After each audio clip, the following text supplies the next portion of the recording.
markale isku soo noqdo wanaagsan halkani waa Zack Films fadlan haddii aad ku cusub tahay subscribe noo sar sidoo kale muuqaalka like sar aad iyo aad ayaad u mahadsantahay. Filimkeena ayaa ku furmaya Katwe xaafad sabool ah oo ku taala caasimadda Uganda ee Kampala. gabar 10 jir ah oo lagu magacaabo Fiona Mutasi waxay la nooshahay familkeeda hooyadeeda Naku, walaasheeda Night iyo walaalaheeda Richard iyo Brain. Fiona iyo Brain ayaa lagu qasbay inay gadaan ama iibiyaan galleyda si ay xogaa qarashaad uga helaan. Aabahooda ayaa dhintay iyagoo yar mana haystaan guri ay ku noolaadaan. Kaliya qoysku hadafkoodu waa inay cunaan oo kaliya si ay u noolaadaan. Naku ayaa si adag u bartay sida ay u iibsan lahaayeen galleyda si ay maalinkaasi xaafadda ula tagaan 1,000 shilin. Kadib markuu Brain dhamaystay qaybtiisa wuxuu saxankiisa gacanta ka saaray Fiona isagoona magaalada horey u galay. Dhinaca kale waxaan arkaynaa Robert oo ah tababare kubadda cagta ah sidoo kale injineer shaqo doon ah. Shaqada ayaa loo diiday maadaama uu ka hooseeyay maadada siyaasadda wuxuuna waxbaraa ardayda xaafadda saboolka isagoona aaminsan inay tahay wadada kaliya ee ay noloshooda ku horumarin karaan. Mid ka mid ah carruurta ayaa ka cabsanaya inuu ciyaaro kubadda cagta isagoona soo jeediyay in la ciyaaro chess si ay kor ugu qaadaan caqligooda. Maalinkii xigay markuu Brain saxankiisa u dhiibay Fiona waxay go'aansatay inay daba gasho iyadoona soo gaartay halka Robert wax ku baro carruurta saboolka. Waxayna aragtay in carruurta ciyaarayaan chess iyagoona ku raaxaysanaya boorash free ah uu siiyay Robert. Iyadoo kor ka fiirinaysa Robert ayaa arkay isagoona u yeeray. Markay soo gashay gudaha carruurta ayaa ka xaraabaystay iyadoona ugu yeerayay doofaar maadaama ay si xun u soo ureysay. Markuu mid ka mid ah u sheegay inay booskeeda garato waxay bilowday inay ku boodo iyadoona la dagaashay. Robert ayaana ka helay dagaalkeeda. Kadib markuu xaliyay wuxuu u kaxeeyay ardayad kale oo lagu magacaabo Gloria isagoona ka codsaday inay barto shuruucda ciyaarta. Fiona ayaa ka heshay iyadoona maalinkii xigay si fiican u qabaysatay aadayna goobta. Robert ayaana u sharaxay shuruucda ciyaarta si la xiriirta noloshooda maalinlaha ah iyo sidoo kale sida la iskaga difaaci lahaa dabinnada ciyaarta iyo guuldarrada. Fiona iyo Brain ayaa aad uga helay ciyaarta iyagoona ku tababaranayay mid ay iyaga samaysteen. Habeenkii oo dhan Brain ayaa ku guuleystay ciyaarta. Maalmo kadib Fiona ayaa ku wanaagsanaatay ciyaarta iyadoona ka guuleysatay xitaa wiilasha. Robert ayaa soo kormeeray ciyaarta isagoona arkay inay isticmaalayso weeraro aan horey loo tusin. Intaa kadib Robert ayaa weydiiyay halka ay ku baratay weeraradan maadaama aysan aqoonin sida wax loo qoro waxna loo akhriyo iyadoona uga jawaabtay inay iyadu isbartay.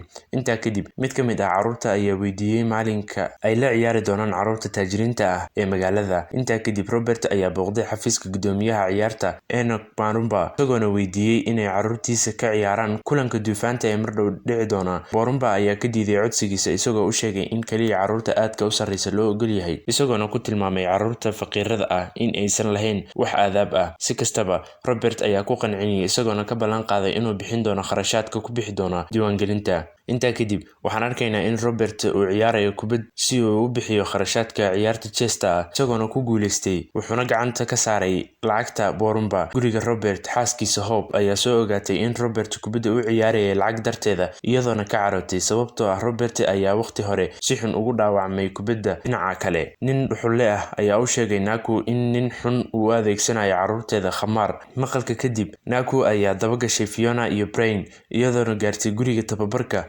Fiona ayaa ka guuleysatay kan ugu xariifsan ciyaarta iyada ayaana hadda noqotay midda uga haysata ciyaarta halka Naku ay soo gashay iyadoona ka xiisatay carruurteeda sidoo kalena uga hanjabtay Robert inuu ka fogaado carruurteeda. Maalinkii xigay Robert ayaa la kulmay Naku isagoona u sharaxay faa'iidada ciyaarta chesta sidoo kalena inay carruurteeda ku wanaagsan yihiin ciyaarta isagoona u ballan qaaday inay u ogolaan doonaan in ay tagaan waxbarasho cusub. Ugu dambeyntii Naku ayaa ogolaatay inay carruurteeda ka qayb qaataan ciyaarta taasoo ka dhici doonta King's College. waxaana arkaynaa carruurta oo sii raacayaan homey ama bas kuna wajahan safarkooda ku aadan King's College. Kadib markii ay gaareen waxay la yaabeen collegekan quruxda badan iyo welibana ardayda xiran dareeska isku nooca ah iyagoona aad uga cabsanayay maadaama aysan weligood kasoo bixin xaafadda saboolka. Habeenkii waxay awoodi waayeen inay seexdaan sariirta maadaama aysan la qabsanin iyagoona si wadajir ah u seexday dhulka. Subaxii waxaan arkaynaa in carruurta ay isku diyaarinayaan kulanka iyagoona naxsan. Robert ayaa u soo galay isagoona dhiirigeliyay sidoo kalena u sheegay in carruurta magaalada ay ciyaarta u ciyaari doonaan qaab madadaalo ah laakiin kuwa saboolka ay u ciyaari doonaan si ay ugu bedelaan noloshooda. Carruurta ayaana heshay dhiirigelin badan iyagoona u diyaar garoobay ciyaarta. Ciyaarta ayaana bilaabatay halka weli carruurta saboolka ay u muuqdaan kuwo cabsanaya. Fiona ayaa wajahday mid ka mid ah kuwa ugu khatarsan ciyaarta,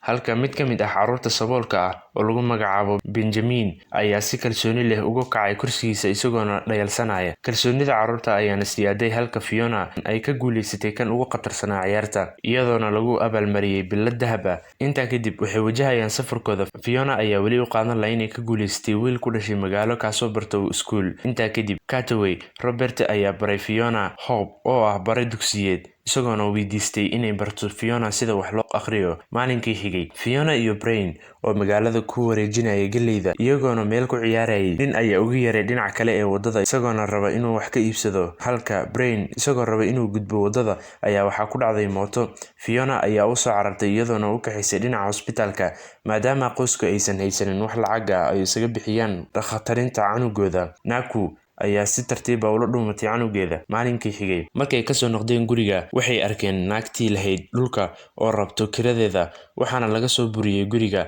Habeenkii, Fiona walaasheeda ayaa aragtay iyadoona u dhiibtay xoogaa lacag ah. Fiona ma rabto inay ciyaarto chess iyadoona la joogtay hooyadeeda. Maalmo kadib, Robert ayaa soo booqday Fiona isagoo cunto u keenay qoyskeeda, wuxuuna ka codsaday inay la ciyaarto, laakiin bilowgii waxay qaadatay guuldarrada. Kadib, Robert ayaa arkay inay ka niyad jabsan tahay, isagoona u sheegay inaysan quursanin nafteeda, sidoo kalena sheegay inay leedahay xirfad sare ayna khasaarin xirfadeeda. Maalinkii xigay, Fiona iyo Brian ayaa ku soo noqday tababarkooda. Muddo kadib, Fiona ayaa bilowday inay ku tababarato kulanno kala duwan, iyadoona ku guuleysatay badankooda. Kadib markii ay heshay xoogaa lacag ah, qoyskeeda ayay u ijaartay guri cusub. Maalin maalmaha ka mid ah, Robert ayaa la soo wacay isagoona loo sheegay gabadhii faqiirada ahayd in loo doortay kulanka caalamiga ah ee Chester, kaasoo ka dhici doona dalka Suudaan, isagoona la wadaagay xaaskiisa Hope, taasoo ku dhiirigelisay inuu qaado Fiona. Intaa kadib, Fiona, Robert iyo laba kale oo la doortay, Ivan iyo Benjamin, oo u diyaarsan inay u duulaan Suudaan, aad ayayna u naxsan yihiin maadaama ay tahay duulitaankoodii ugu horreeyay. Kadib markii ay gaareen, waxay la tababaranayeen carruurta kale ee meesha joogtay kulanno badan. Kadib, Robert iyo kooxdiisa ayaa ku guuleystay kulanka, iyagoona caan ka noqday tuulada. Waxay u muuqdaan inay ka heleen jawiga iyo bilicda Suudaan iyo welibana cuntada. Kadib waxay ku noqdeen guryahooda. Fiona ayaa diiday inay qabato shaqada guriga. Intaa kadib, Naku ayaa u tagtay Robert iyadoona u sheegtay inay Fiona isbedeshay. Kadib markii ay ka soo noqotay Suudaan, Robert ayaana u sheegay in Fiona ay hadda u baahan tahay inay hesho qof ka khatarsan si ay u sii wadato tababarkeeda. Sida ay xirfadda Fiona u sii kordhaysay, waxay go'aansatay inay ka qayb gasho midka caalamiga ah ee ka dhacaya dalka Ruushka. Robert iyo guddiga Chester ayaa ku fikiraya in Fiona aysan weli u diyaarsanin ciyaarta sidaas u adag, laakiin uusan jirin qof lagu bedela, halka Fiona ay maskaxda ka qabsatay lacag iyadoona ku fikiraysay inayba guuleysatay. Robert ayaana u kaxeeyay Fiona kulanka iyadoona matalaysa Uganda. Halkaasi waxaa iskugu yimid mastarada caalamka ee ciyaartan Chester. Kulankii koobaad, Fiona waxaa ku guuleysatay gabar ka socota Canada. Robert ayaa ka waaniyay kalsoonideeda xad-dhaafka ah, isagoona uga digay inay ku degdegto inay horey u socoto, beddelkeedana ay ka fiirsato. Kulankii xigay waxay ku degdegtay guusha iyadoona ka dhaqaaqday dhinac khaldan, sidaasina ku guuldareysatay. Guuldaradeeda waxay ka qaaday niyad jab, iyadoona u sheegtay tababaraheeda inaysan ku fiicnayn ciyaartan, kaliya ay ku fiican tahay iibinta galleyda. Robert ayaana dhiirigeliyay isagoona u sheegay in xitaa guuldarradu ay ka mid tahay ciyaarta, sidoo kalena ay wax ka baran doonto khaladaadkeeda. Filimka ayaana isku rogay Cutaway. Fiona ayaa dib ugu noqotay nolosheedii caadiga ahayd, halka Robert laga soo wacay xafiiska isagoona loo sheegay in ay shirkad dhisme qaadatay, isagoona iska diiday. Waxaana muuqata inuu diyaar u yahay inuu caawiyo carruurta si ay kor ugu qaadaan hab nololeedkooda. Kadib markuu u sheegay Hope, go'aankiisa way ku raacday iyadoona ku dhiirigelisay. Maalin ayaa waxaa da'ay roob xooggan, guriga Fiona waxaa ka buuxsamay biyo. Night ayaana mar kale ka tagtay guriga iyadoona ka tagtay canugii yaraa, halka Fiona, Naku iyo Brian ay galley soo iibinayeen. Richard ayaana biyaha qaadeen. Si kastaba, wuxuu nasiib u yeeshay inuu qabsado xarigga ku yaallay gudaha guriga.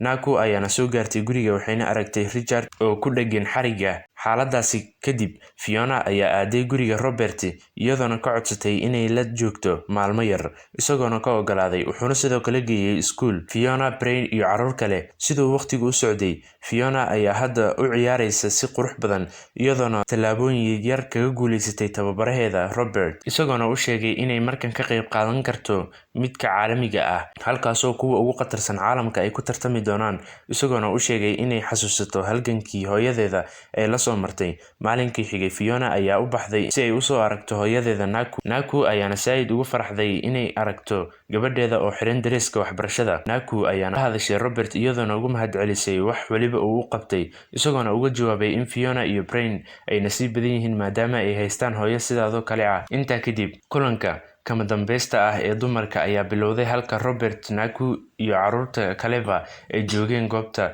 si ay u dhiirigeliyaan. Kadib ciyaarta ayaa bilaabatay. Fiona ayaa la tartamaysay gabar lagu magacaabo Christine iyadoona ku wareertay qaab ciyaareedkeeda. Kadib Robert ayaa kalsooni geliyay iyadoona ciyaarta bedeshay, dabinno badanna u dhigtay Christina iyadoona kulanka sidaasi uga guuleysatay. Kadib markii ay kusoo noqdeen Kataway, soo dhaweyn qurux badan ayaa la soo dhaweeyay, waxayna hadda tusaale u noqotay dumarka Uganda. Waxaana arkaynaa in buug laga qoray nolosha Fiona iyadoona ka heshay lacag fiican. Fiona ayaana hadda hooyadeeda u kaxaysay guri cusub oo ay iibsadeen. Filimka ayaana ku dhammaanaya Naku oo ilmo farxadeed oynaysa. Filimkani waxaa lagu magacaabaa Queen of Kataway, wuxuuna soo baxay sanadii 2016.